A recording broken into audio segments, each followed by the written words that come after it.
How's it going today, everybody? Welcome back to the Troy's Hobbies RC YouTube channel. Today on the channel, we are doing a teardown and rebuild of our WOV Racing Tyrants 1/9 scale buggy. In the last time we took it out, we did a little bit of damage to it. We broke a steering knuckle and cracked the chassis on a rock, unfortunately. So we're going to be doing a full teardown and rebuild of this vehicle, differentials included. We're going to be going through the whole thing, tearing it down, taking a look at it, doing a deep dive at it, and replacing a few parts along the way.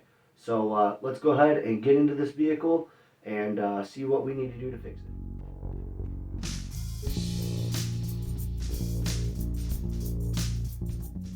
Alright, so before we get too far into this, we're just going to take a look at what WOV Racing sent me. Here's a look at the steering knuckles. Here's the part number here, WOV-009 for those if you ever need to replace them. That's your part number. And on the chassis plate, it is WOV-050 for the chassis plate. So if you guys ever need to order that, those are your part numbers. And like I said before, we are going to rebuild the diffs as well. And with the diffs, we're going to be doing something a little bit different than what comes stock. We're going to be doing basically the same differential tuning that's in my low C LMTs. So we'll be using 100K in the front and rear diffs. And then we will be using 500K in the center. Now I know that's a pretty aggressive, pretty stiff set of fluid, but I'm not really going to be racing this. This is more of just a basher, and I kind of want it to have pretty positive traction and just kind of get up and go whenever I want it to. So we're going to thicken up the fluid in the differentials in this and replace the servo. And the last thing, again, we're going to replace the shocks. This is a Team Corrales Skeeter shock. It's a little bit longer than the stock shock, so we're going to play with it and see if we need to clearance anything or make an adjustment, maybe limit the internal length and do things like that. And that should be all the upgrades and improvements we're doing on the thing today. So it's going to be a complete teardown, complete rebuild. So let's crack into this thing. We're going to go ahead and put you on a time lapse.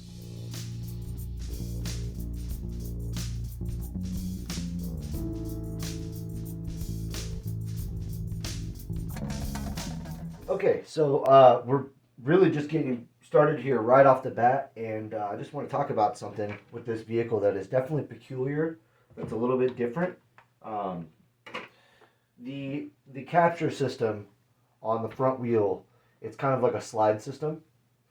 So your wheel nut is essentially attached to the hex inside, and it just slides on like this. Oh, once I get it keyed in, there we go.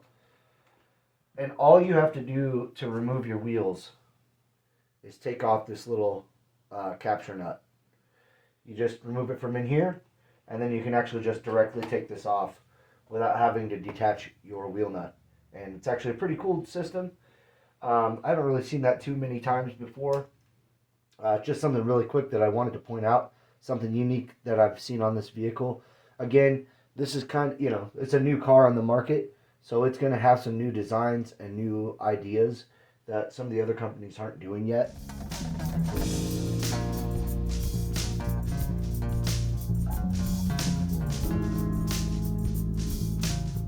Alright, we're into this just a little bit, and I wanted to show you guys what exactly broke and what part of it actually broke off. As you can see, there are these plastic nubs molded onto the top of your steering knuckles. That is what sheared off on the bottom here. So that is a bit of a weak point. That's something I would like to see maybe potentially addressed in the future. Maybe a redesign of this, some way to make it beefier, or maybe even down the road seeing some aluminum steering knuckles for this. I think realistically, that's the only piece of aluminum this entire car needs. Maybe some aluminum steering knuckles, and then rear hubs, potentially.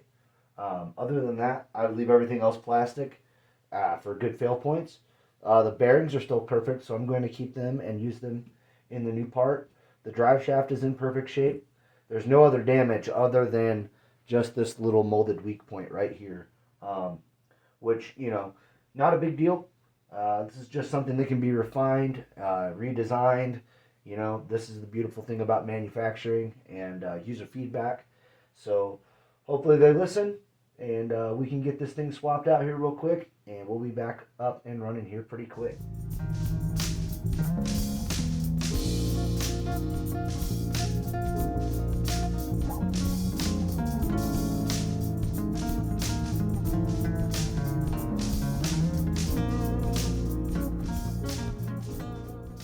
Got cracked into this front diff, and I'm gonna have to redo it and do a couple things. This is kind of an expert level build, I would say. You wouldn't want a newcomer or a rookie kind of building this, but I do want to show you guys how little grease there actually is, or fluid at all, is in these diffs. They're practically empty. So we're gonna go ahead and fill that up to the correct amount, and put in 100K in there, and we'll do that on the back as well, and then we'll button up the front on the new chassis.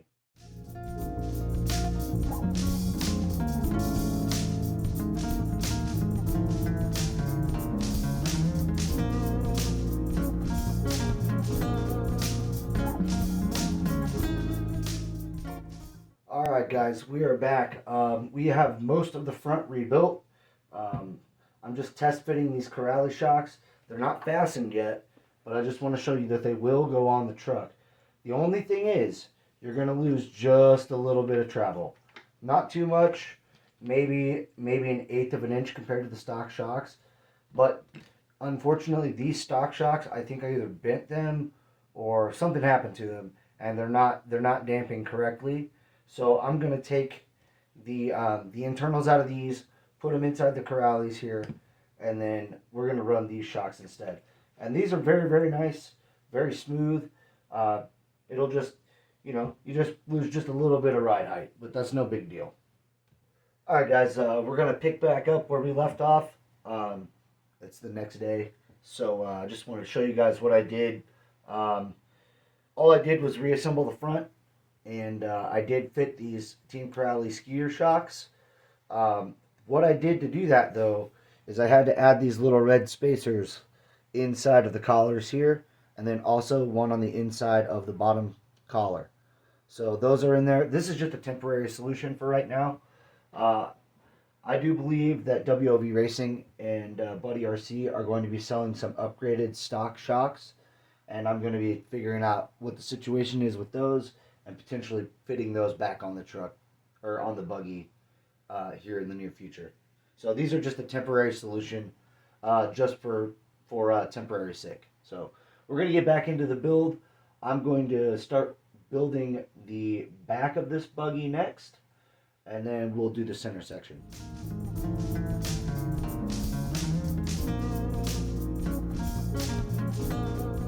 Alright, let's see if I can get you guys to focus in here real quick, and I can show you what I'm talking about here about the Loctite. Alright, there, that's about as good as I'm going to get. But there's actually like a white powdery residue on the ends of these. That's how you know they're using some sort of thread lock from the factory.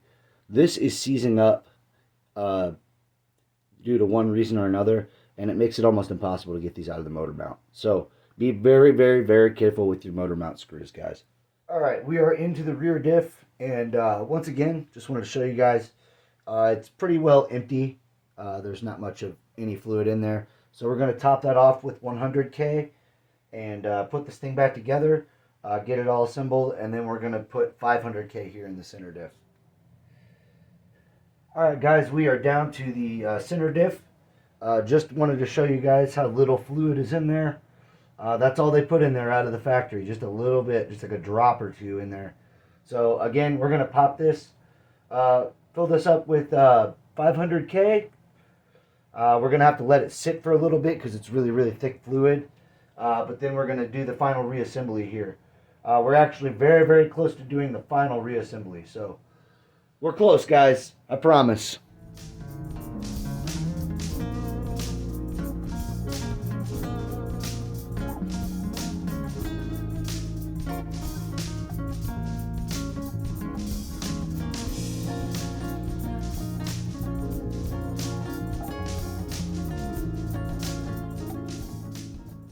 All right, everybody. Move some of this stuff out of the way. It is the moment of truth. Let's see if these repairs and everything worked out for us.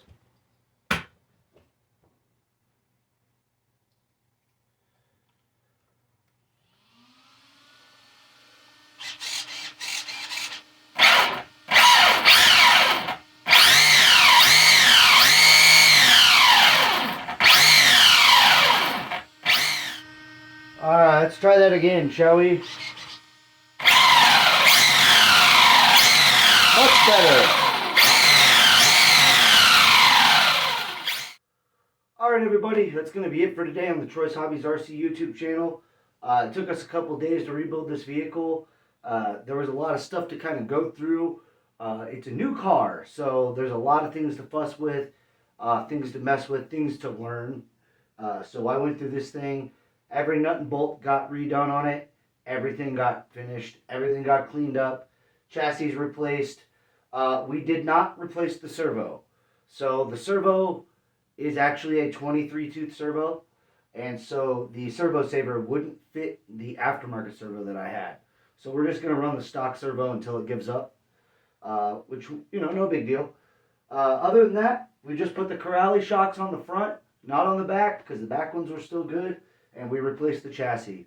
It was basically a complete rebuild, guys. So it was a pretty daunting task, not going to lie. It took us a couple days. Definitely a few headaches along the way. But when there's a new RC on the market and not too many people have torn them down and rebuilt them yet, you know, it kind of falls on me to be the guinea pig. So we got her up and running. It should be good to go for Horizon Fest here next weekend. And we'll get this thing out, ripping around out there and having some fun with it. So that'll be it for today on Troy's Hobbies. The next video you guys are going to see with this will be a tires options video. So we're going to go over some different options on wheels and tires you can put on it. And that's going to be it for today. So thanks to you guys for watching. Subscribe if you guys are new. Like the video if you can. Share it. Do all the stuff for YouTube. And we'll see you guys next time. Later.